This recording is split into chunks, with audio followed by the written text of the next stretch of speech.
자, 페미니즘에 대해 가지고도 얘기를 해보자면요. 사실 페미니즘에 대해 가지고 굉장히 한 3, 4년 동안 논쟁이 많았었는데 이제는 대충 정리되어가는 분위기죠.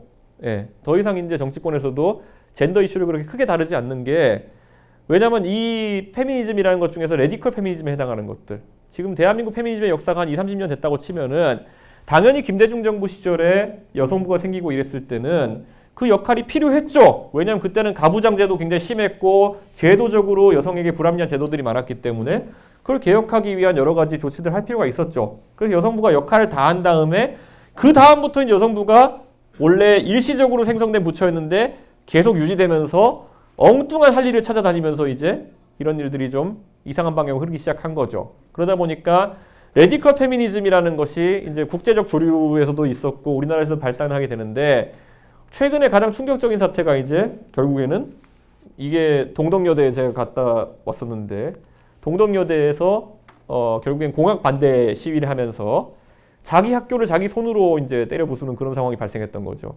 근데 이게 현장에 가보고 좀 굉장히 놀랐던 게 뭐냐면은 도대체 무슨 목적인지를 알 수가 없는 그런 시위가 이제 실제로 진행이 됐다는 거죠. 공학 반대라고 하는데 사실 공학 반대를 하려면 공학을 하기 위한 어떤 결정을 하고 그에 따른 의견 수렴의 과정이 있었을 때 거기에 대한 반대 의견을 내야 되는 것인데, 그냥 아이디어 차원에서 한번 나온 것에 대해 가지고 학교를 때려 부수는 정도까지 갈 일이냐라는 인식이 있었던 거고, 제일이 황당한 게 뭐냐면 이게 지금 연합뉴스에 촬영한 사진인데 얼마 전에 있었던 동덕여대 졸업식 사진이거든요. 자기 학교를 일부 학생들이 자기가 때려 부수니까 그 다음에 도대체 졸업 사진을 찍을 공간이 없는 거예요. 그래가지고 실제로 배경의 어느 각도를 잡아도 이런 게 잡히는 그런 상황 속에서 지금 판때기 앞에 놓고 이렇게 사진 찍을 수밖에 없는, 자기가 정들었던 교정에서 졸업사진 하나 찍을 수 없는 상황이 됐던 건데, 저는 이게 사실 많은 동덕여대 구성원들 그리고 또 우리 사회 일원들한테 충격을 준 사안이 아니었을까 이런 생각을 합니다. 왜냐하면 우리 사회에서 결국에는 어떤 전혀 말로써 이런 타협이나 이런 걸 풀어내지 못했다는 걸 방증하는 것이거든요. 그래서 저는 이게 앞으로 대한민국에서 정말 어찌 보면 보호받고 지금까지 과격한 행동이 좀 자제되어야 될 공간이었던 교육의 현장에서도 이런 일이 발생했다는 것 때문에 앞으로 걱정이 커지는 것이고, 저는 아직도 걱정하는 게 만약 이번 주 금요일 날 윤석열 대통령이 저는 100% 탄핵될 거라고 생각하고 8대 0이라고 생각하는데 8대 0 탄핵이 인용되면은 어떤 일이 발생할까? 헌법재판소를 습격하려는 일군의 무리가 있지 않을까? 폭력 사태를 일으키는 사람이 있지 않을까? 여러분도 솔직히 걱정되실 거 아닙니까? 최근에 대한민국에서 해서는 안 되는 일들이 너무 많이 일어나잖아요. 어떻게 서부지법을 법원을 때려 부수러 갑니까? 제가 현장도 갔다 왔는데 판사를 잡으러 그 법원 위에까지 뛰어 올라가고, 판사 잡았으면 어떡할 건데요? 판사를 못 발견했으니 망정인데 발견했으면 어떨 건데요? 뭐 습격할 겁니까? 대책도 없이 이렇게 가는 거죠. 저는 이런 것들을 보면서 굉장히 대한민국 위기에 있다라는 생각을 하는데요. 저는 뭐 사실 그래서 대한민국에서 이제 우리가 해야 될 일은 뭐냐면 지성의 영역에서 이런 논쟁의 과제들을 하나씩 풀어나가야 되는 것이다. 저는 그렇게 생각합니다. 제가 사실 아까 맞는 말을 계속 던지겠다고 얘기했는데요. 제가 작년에 개혁신당이라는 당을 차리면서 던졌던 것 중에 보면은 뭐 이런 것이 있습니다. 제가 노인무임 승차대해 가지고 이제 개혁이 필요하다라는 얘기를 던졌어요. 노인무임 승차가 사실은 과거에 전두환 대통령 시절에 65세 이상이 인구의 3, 4% 정도 됐을 때 시작된 제도예요. 지하철이 생기고. 근데 지금은 인구의 거의 한 20% 가까운 사람이 노인 무임승차의 혜택을 보는 계층이 된 상황 속에서 이 제도가 유지될 수 있겠느냐에 대해서 질문을 던지고 이거를 바꿔야 된다. 그래서 제가 제안했던 건 뭐냐면은 할인으로 일부 전환하고, 그리고 한 연간 12만 원 정도까지는 무상으로 이용할 수 있는 바우처를 주자 이랬거든요. 근데 이 논의 정도면 굉장히 온 건 아닌데, 이 논의를 꺼내자마자 바로 다른 정당들에서 뭐라고 했는지 혹시 기억나신다면은 노인 갈라치기 하지 마라 이렇게 나오죠. 그러니까 우리가 토론을 하는 과정 속에서 가장 지양해야 되는 게 뭐냐면은 한마디의 단어로 싸잡는 거를 할 때는 그거에 대한 강한 거부를 해야 된다는 거죠. 예전에 통일에 대해 가지고 조금 다른 생각을 가진 사람을 한마디로 정리하기 위해 사용했던 단어가 뭐겠습니까? 빨갱이. 예. 통일에 대해서 누군가는 예를 들어 햇볕 정책 같은 정책을 선호한다. 충분히 해볼 수 있는 생각이거든요. 전 세계 어느 나라에나 유화 정책과 강경 정책은 공존할 수밖에 없는 거예요. 대외 정책이 있어가지고. 근데 우리나라에서 대북 유화 정책을 얘기하면, 그 햇볕 정책을 얘기하면은 빨갱이 소리 듣던 시절이 있었다는 거죠. 김대중 대통령이 당선되셔가지고 실제 그거를 대통령의 권한을 할 수 있기 전까지는 북한과의 대화를 얘기하는 것 자체가 빨갱이 소리라는 말로 정리될 얘기였던 것이죠. 마찬가지로 지금 대한민국에서 저런 정책에 대해 가지고 이야기할 때마다 바로 나온 반응이 뭐냐면은 갈라치기 뭐 이런 겁니다. 그 말을 하면서 계속 반복이에요. 그냥 뭐만 말하면 갈라치기. 너 갈라치기 하지 마. 너 갈라치기 하지 마. 이런 말만 반복하거든요. 그러다 보니까 결국 어떤 일이 생깁니까? 이 문제는 절대 다뤄지지 못하고 쭉쭉쭉 흘러가지고 이제는 지하철 요금 2,000원 시대가 바로 앞에까지 다가온 거죠. 지금 수송 원가로 치면 이미 2,000원 넘었어요. 근데 그거를 적자를 계속 불려가면서 1,450원, 1,500원대 묶어놓는 거죠, 지금. 지금 1,400원에 1,550원까지 곧 오른다고 하는데 저는 이게 기본 요금이잖아요.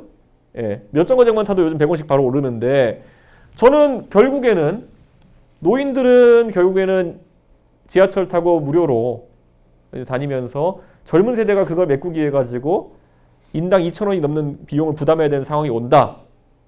이게 얼마나 이제 당황스럽다는 거죠. 그리고 이러니까 너무 비싸다고 말이 많으니까 또 뭘 만들어야 됩니까? 기후동행 카드를 만들어야 되잖아요. 그 기후동행 카드를 만들어가지고 또 그거 부족분은 또 세금으로 메워야 되는 것이고. 예. 그러니까 저는 이게 반복되는 게 뭐냐면요. 이 단어에 대해서 꺼내면은 갈라치기 소리 들으니까 자꾸 편법을 자꾸 만들어내는 겁니다. 예. 그래가지고 저는 이 상황이 실제 그래서 이제 어떻게 흘러가느냐.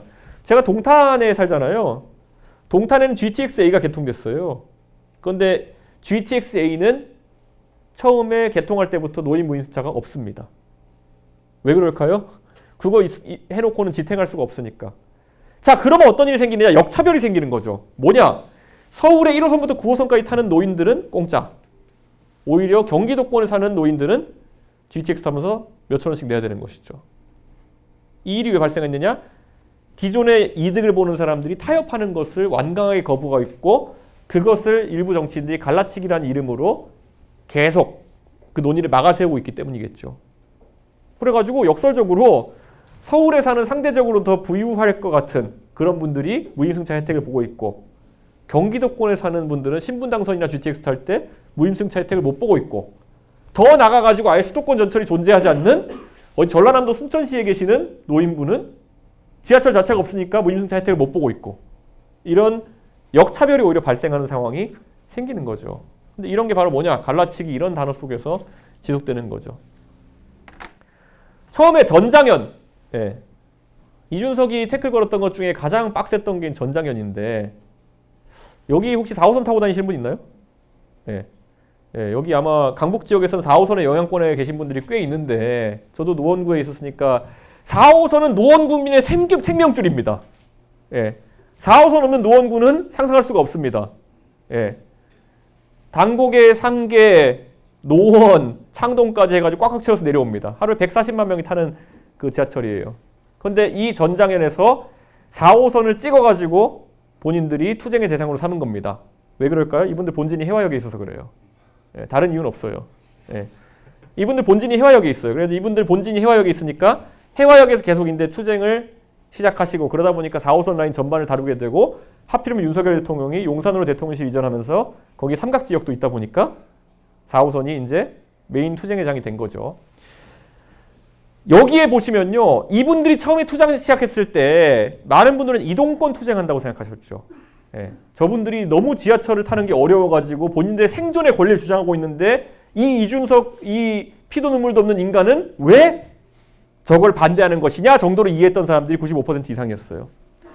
논리적으로 좀 이상하지 않나요? 왜냐하면은 지하철을 타기 너무 어려운데 저분들이 매번 승강장에까지 잘 내려오셔서 시위하세요. 그러니까 역설적으로 승강장까지 내려오시는 데는 지장이 없는 거거든요. 그래서 이거를 이제 살펴보시면 뭐냐면요. 실제로 서울 지하철의 95% 가까운 역사에는 이미 장애인 이동 동선이 엘리베이터로 다 설치가 되어 있어요. 일부 한 대여섯 개 역사에 설치 안 되어 있는 거는 역에다가 엘리베이터 팔 수 있는 구조가 안 나와서 그래요. 지하 구조가. 그래가지고 못 넣어놓은 곳들이거든요. 근데 이분들이 그래가지고 투쟁하시면서 맨 앞에 전면에 내세운 거는 이동권 투쟁이에요. 예. 우리가 이동권 때문에 이렇게 누워가지고 이걸 지하철 운행도 방해하고 하는 겁니다. 국민 여러분 이렇게 하세요. 근데 실제로 아까 말했던 것처럼 지하철 탑승하시는데 문제가 없는 상황이에요. 전 세계에서 가장 잘 돼 있어요. 이 장애인 이동 동선이. 그런데 대부분의 대중은 장애인에 대해 가지고 측은지심으로 우선 바라보기 때문에 저게 맞겠거니 하면서 이제 보는 거죠. 근데 그 주장의 이면으로 이제 들어가 보면은 저분들이 주장하는 항목 중에 보면은 탈시설이라는 게 있어요. 예. 탈시설이라는 게 뭐냐면요. 지금 장애인분들 중에서 중증이신 분들 같은 경우에는 어떤 시설에 모여가지고 사시는 분들이 있죠. 그러면은 거기에 예를 들어 한 20명이 사신다고 하면은 거기에 도와주시는 분이 한 대여섯 분 계시고 이런 구조로 이런 시설들이 운영이 되겠죠. 근데 이분들의 주장은 뭐냐면 탈시설을 해야 된다. 탈시설이라는 게 뭐냐? 이분들이 각자의 집에서 생활하실 수 있어야 되고 이분들의 활동을 보조하기 위해서 국가는 모든 비용을 대야 된다는 주장이에요. 그럼 이분들의 구조대로 가게 되면은 어떻게 되냐면 장애인 한 분이 예를 들어 집에서 시설이 한 집에서 생활하세요. 그럼 이분이 몸을 가누시거나 아니면 의사 표현하기 어려우신 중증이시면은 그러면은 이분을 도와드리는데 2명에서 3명 정도의 사람이 고정으로 붙어야 돼요. 그러면은 이 말인즉슨 뭐냐면은 장애인 한 분이 탈시설하기 위해 가지고는 실제로 2분에서 3분에 해당하는 사람들의 활동 보조비를 국가가 다 부담해야 되는 거예요. 그럼 여러분들이 그냥 이걸 상식적으로 봤을 때 이게 유지 가능한 복지체제인지에 대해 가지고 생각을 해봐야 되는 거거든요. 근데 이분들은 그거를 주장하실 수 있죠. 근데 그 주장이 관철되지 않기 때문에 결국 지하철에서 140만 명이 타는 4호선이 운행하지 못하도록 해가지고 자신의 뜻을 관철하려고 하는 것인데 저는 여기에 대해서 지적했죠. 이렇게 주장하면은 이거는 들어줄 수가 없다. 비문명적인 행동이다. 라고 했더니만은 장애인 혐오자로 이제 제가 몰렸죠. 근데 저는 이런 생각이에요. 여러분한테 한번 생각해 보고 싶은 게요. 장애인이 선하냐 악하냐를 여러분은 장애인의 특성으로 판단할 수 있나요? 장애인이 더 많은 도움이 필요하다. 일반적인 활동에 더 많은 도움이 필요하다 정도는 동의할 수 있겠지만은 장애인이 선하다 악하다는 판단의 기준이 없어요. 그렇기 때문에 장애인이 실제로 이런 주장을 할 때 어떻게 우리가 받아들여가지고 어떤 협의의 테이블에서 이걸 논의해야 되느냐도 하나의 중요한 지점인데 지금까지 오히려 장애인 문제에 대해 가지고 여의도 정치권이 일반적으로 대했던 방식은 뭐냐면요. 저분들 맨날 저런다. 그러니까 한 1년에 한 번 정도 만나서 들어주는 척하고 돌려보낸다. 네. 그 다음에 또 1년쯤 뒤에 들어주는 척하고 돌려보낸다. 이게 반복되어 왔던 거예요. 그러니까 저는 오히려 이게 장애인 입장에서 미치고 팔딱 뛸 노릇인 것이요. 그래서 만나주면서 예예 다 들어드리겠습니다 한 다음에 그냥 돌려보내는 거죠. 근데 이게 지금까지 정치인들이 해왔던 일인 게 뭐냐면은 그게 가장 안전한 거거든요. 그 사람들한테는. 왜냐? 저같이 따지고 들어가지고 지하철 보니까 역사의 95%가 엘리베이터 돼 있는데요. 그러면 바로 야 너 장애인 혐오 이렇게 나오거든요. 그거를 제가 굳이 했던 이유는 뭐냐면 이 문제의 실제 본질이 뭔지를 한번 들여다보고 싶었어요. 계속 저도 바보가 아닌데 그냥 만나가지고 도와드릴게요 하고 1년 뒤에 보면 되죠. 예. 그게 소위 말하는 지금까지 정치인이 해왔던 가식의 행동들이라는 겁니다. 이렇게 해가지고 어떤 문제가 해결될 수 있다는 거죠. 예. 그러니까 저는 이런 문제에 대해 가지고 앞으로 완전히 우리 사회가 다른 접근을 해야 된다 이런 생각하는 거죠. 혐오라는 단어, 아까 갈라치기라는 단어와 동시에 굉장히 이런 논의를 저해시키는 요소 중에 하나입니다. 여러분 혐오의 정의가 뭔지 혹시 아시나요? 혐오의 기본은 싸잡아야 돼요. 예. 나는 전장현이 4호선을 막고 시위하는 것은 옳지 않은 행동이라 생각해.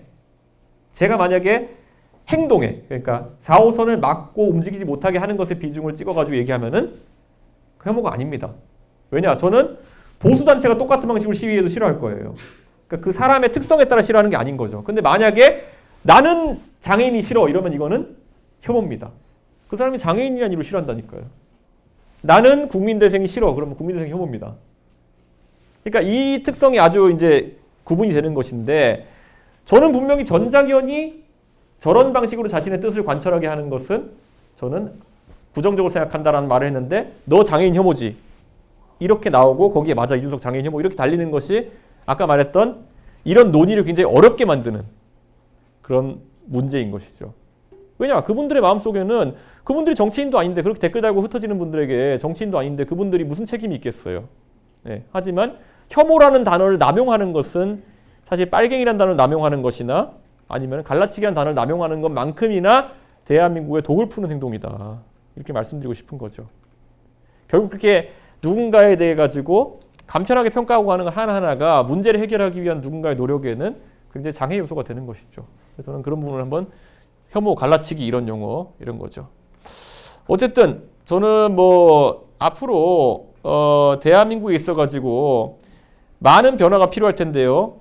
네, 오늘 질문을 많이 받기 위해서 이런 건 다 패싱할 텐데 대통령 선거는 5년에 한 번씩 있는 선거입니다. 그렇기 때문에 여러분이 이 선거에서 어떤 판단을 하느냐가 여러분의 20대 중반 후반을 지배해요. 네. 여러분들이 이 대통령 선거가 만약에 치러지게 된다면은 그 이후에 여러분 20대 후반 돼 가지고 이제 또 다른 대통령 선거를 치를 거거든요. 그런데 그 사이에 여러분의 가장 황금기가 지나갈 겁니다. 그렇기 때문에 이런 것들을 판단해 가는 게 되게 중요하고요. 미래를 예측하는 가장 좋은 방법은 미래를 만드는 것이다라고 피터 드러크가 얘기했어요. 그래서 만약에 정치에 있어가지고 여러분이 어떤 바라는 정치에 이상향이 있다고 한다면은 여러분이 만드셔야 됩니다. 만드는 것은 어떻게 하느냐? 능동적인 참여를 해야 되는 것이고 능동적인 참여가 뭐냐? 정당에 가입하고 이런 게 아니다 하더라도요. 적어도 정치가 여러분이 바라는 이성의 영역에 있게 만들어 주셔야 됩니다. 그래서 여러분들 개개인은 약해 보일지 모르겠지만은 여러분이 한 경향성을 가지고 움직이면은 사실 그게 대한민국을 바꾸는 것이거든요. 그래서 아까 말했던 것처럼 여러분이 실제 그라운드에서 뛰고 있는 정치인 하나하나가 사실 여러분이 하는 말에 주목하고 있어요. 안 보는 것 같지만 다 봐요. 근데 그 안에서 공정한 심판이 돼주고 실제로 올바른 그런 어떤 방향성을 잡아주셔야 된다 이렇게 말합니다. 여러분이 한 6만 명 이렇게 들어가 있는 서울 월드컵 경기장에서 여러분 6만 명 중에 하나라고 생각하죠. 거기서 여러분이 같이 모여가지고 오필슨 코리아를 부르면은 여러분은 그 안에서 뭐 하나의 화음이 돼가지고 응원 목소리 좀 들리겠지만요. 여러분이 거기서 돌출해가지고 우리 선수를 뛰고 있는데 갑자기 육두문자를 쓰면요. 다 들려요. 그 선수들한테. 그래서 그 선수 사기가 저하돼요. 게임 그르칠 수 있는 거거든요. 저는 여러분이 그 경기장에서 사실 그 선수들 뛰는 거, 정치인들 뛰는 걸 보면서 여러분이 하는 말 한마디 한마디가 다 들립니다. 그렇기 때문에 그들이 적어도 비이성적인, 반지성적인 그런 평가를 받지 않도록 여러분이 도와주시는 것이 굉장히 중요하다.